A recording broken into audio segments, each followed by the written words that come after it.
Assalamualaikum warahmatullahi wabarakatuh. Perkenalkan, nama saya Nada Mutia Atifah dari Studi Farmasi. Pada kesempatan ini, saya akan menyampaikan materi mengenai relevansi pemikiran Muhammad Natsir di masa sekarang dan masa depan. Muhammad Natsir merupakan salah satu tokoh besar Indonesia yang dikenal sebagai ulama, negarawan, pendidik, dan pejuang kemerdekaan. Beliau juga merupakan pendiri Yarsi Sumatera Barat yang memiliki visi menjadikan kesehatan dan pendidikan sebagai sarana dakwah serta pemberdayaan masyarakat. Meskipun pemikiran Muhammad Natsir lahir puluhan tahun yang lalu, nilai-nilai yang beliau perjuangkan tetap relevansi hingga saat ini, bahkan memiliki peran penting dalam menghadapi tantangan masa depan. Salah satu pemikiran utama Muhammad Natsir adalah konsep dakwah bil hal, yaitu dakwah melalui tindakan nyata. Menurut beliau, tidak hanya dilakukan melalui ceramah atau penyampaian pesan agama, tetapi juga diwujudkan melalui pelayanan kesehatan, pendidikan, kegiatan sosial, dan pemberdayaan masyarakat.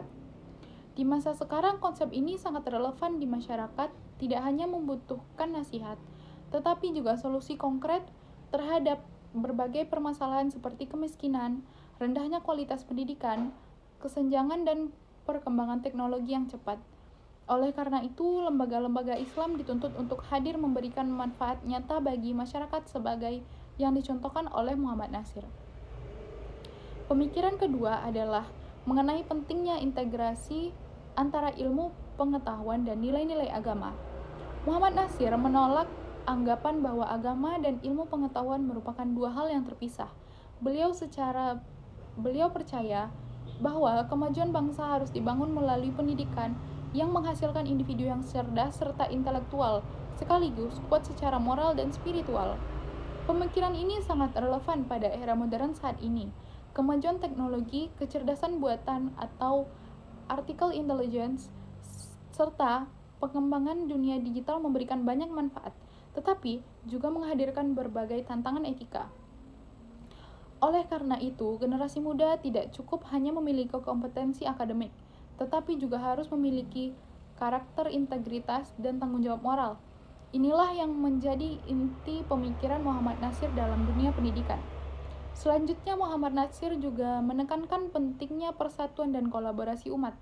Beliau dikenal sebagai tokoh yang selalu berusaha membangun dialog dan kerjasama antara berbagai kelompok masyarakat demi kemajuan bangsa.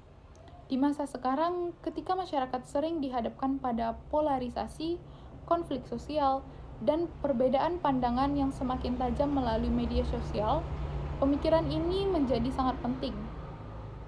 Persatuan dan kerjasama merupakan modal utama dalam menghadapi tantangan global seperti perubahan iklim, krisis kesehatan, persaingan ekonomi, dan transformasi digital. Selain itu, Muhammad Natsir memiliki perhatian besar terhadap pembangunan sumber daya manusia. Beliau meyakini bahwa kemajuan suatu bangsa sangat ditentukan oleh kualitas manusianya. Oleh karena itu, pendidikan juga harus menjadi prioritas utama. Jika kita melihat kondisi masa depan, dunia akan memasuki era yang semakin kompetitif. Lapangan pekerjaan akan berubah, teknologi akan berkembang lebih cepat, dan kebutuhan akan tenaga profesional akan semakin tinggi. Dalam situasi tersebut, pemikiran Muhammad Natsir tentang pentingnya pendidikan berkualitas menjadi semakin relevan. Pendidikan tidak hanya bertujuan menghasilkan tenaga kerja, tetapi juga membentuk pemimpin yang berintegritas dan mampu memberikan manfaat bagi masyarakat. Kita sebagai mahasiswa farmasi, khususnya mahasiswa DRC, pemikiran Muhammad Natsir memberikan pelajaran bahwa profesi kesehatan bukan sekadar pekerjaan, melainkan bentuk pengabdian kepada masyarakat. Seorang tenaga kesehatan harus memiliki kompetensi profesional, sekaligus kepedulian sosial dan nilai kemanusiaan. Dengan demikian, ilmu yang dimiliki dapat memberikan manfaat yang lebih luas bagi umat dan bangsa. Sebagai penutup, dapat disimpulkan bahwa pemikiran Muhammad Natsir tetap relevan di masa sekarang maupun masa depan. Konsep dakwah bil hal, integritasi ilmu dan agama, pentingnya persatuan, serta pengembangan sumber daya manusia merupakan nilai-nilai yang masih sangat dibutuhkan dalam menghadapi tantangan zaman. Pemikiran beliau mengajarkan bahwa kemajuan tidak hanya diukur dari perkembangan teknologi dan ekonomi, tetapi juga dari kualitas moral, pendidikan, dan kepedulian sosial masyarakat. Sekian yang dapat saya sampaikan. Terima kasih atas perhatian yang diberikan. Assalamualaikum warahmatullahi wabarakatuh.